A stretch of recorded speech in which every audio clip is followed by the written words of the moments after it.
Welcome back, I'm Ryan from Blue Water Gaming, and in this video we are taking a look at another commander deck for Magic. It's been several months since I've done a video like this. Several months ago I did several videos on my Talrin deck, but this time we are taking a look at Ashling the Pilgrim. She is a 2-mana mono red commander, and she's pretty simple. You pay 2 mana to put a +1/+1 counter on her. If it's the third time that that ability has resolved that turn, you remove all +1/+1 counters and deal all that damage to each creature and each player, although it can be redirected to planeswalkers if you would like. Yeah, you can just on turn 2, just player, and then just each turn after that, put 2 counters on her, then put 2 more counters on her, then put the final 3. And if you do that, then that is 7 damage right there. If you just go on curve with her. Now, the for fun version of the Ashling the Pilgrim deck is her and 99 mountains. But I changed it up a little bit. I have I believe 93 mountains? Yeah, that sounds about right. So let's look at the 2 creatures that I have in the deck. The first one is Rakka Mar. She is pretty much a way, an alternate win condition, because for Ashling to work, you have to have about the same life total as your opponent. If you don't, then Ashling will kill you and not your opponent. So to help bring your opponent's life down a little bit, if you happen to draw her, well, then you get Rakka Mar.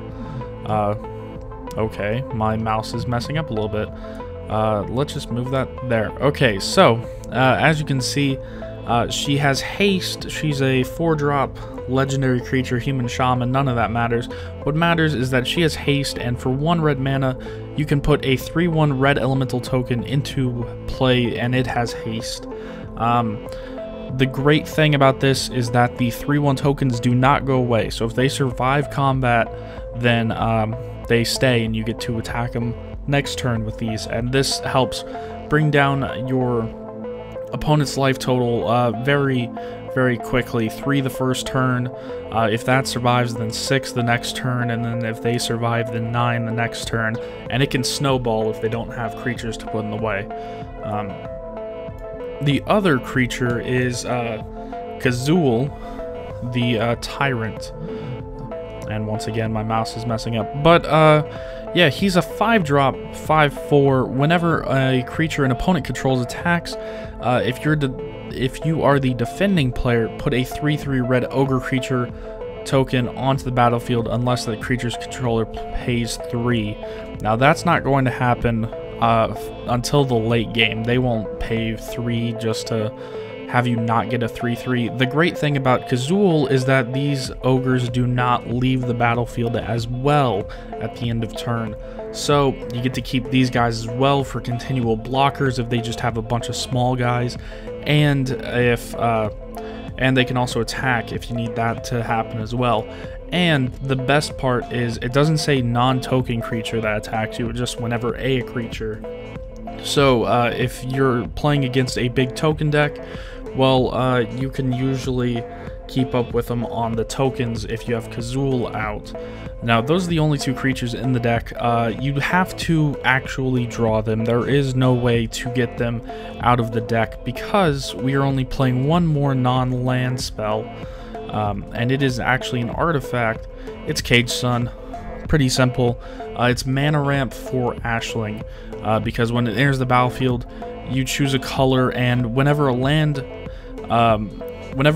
makes a mana of the chosen color, you get an additional mana of that color. So you tap one mountain, it gets 2 red mana. So you can activate Ashling's ability with only one mountain, which really helps in the later game.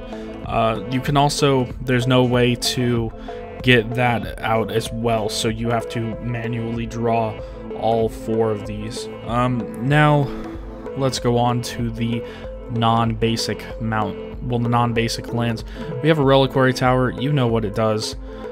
You have no maximum hand size, and you add a colorless to your mana pool. It's there for the no maximum hand size and the draw, and the group hug / draw cards decks, because we're going to be drawing a bunch of mountains, and we want to keep those mountains. And yeah, this is the least needed card in the deck. There's no real purpose to have a Reliquary Tower. You usually are okay with discarding mountains, but I have it in there just because. Then next we have a card called Terrain Generator, which is another non-mountain, as you can see. And you can pay 2 for this and put a basic land card from your hand onto the battlefield. Just another form of mana ramp to let you play more than one mountain in the late game. And then the final one is Shinka, the Bloodsoaked something. Once again, my mouse isn't working. But for this, you actually get to add a red to your mana pool, so it does work with Cage Sun. And the important thing with this is for a single red mana, target legendary creature gains first strike until end of turn, which Ashling is in legendary, that's how she's the commander, and both of the other creatures that we have in the deck are legendary creatures. So, works with all 3 of them, mostly used with Ashling because the way that you normally want to play her is in a multiplayer game, and you want to just activate her ability twice per turn, and she will over time get bigger and bigger and bigger, and if somebody happens to attack you, well, you can use Shinka to block their biggest guy, or if need be, you can just pay a whole bunch of mana, 6 to be precise, to completely blow Ashling up, which she helps. She is a very good board wipe. If you go through and cast her and blow her up all in one turn, you will deal 3 damage to each creature and each player, and it only goes up from there. So yeah, very, very helpful. Now, right after I finish with this, you'll see some gameplay of me using this deck against an actually pretty high budget black-green deck with the Gitrog monster, and I actually do quite well against it. This deck is not designed to be played in 1v1. This is a completely for fun deck.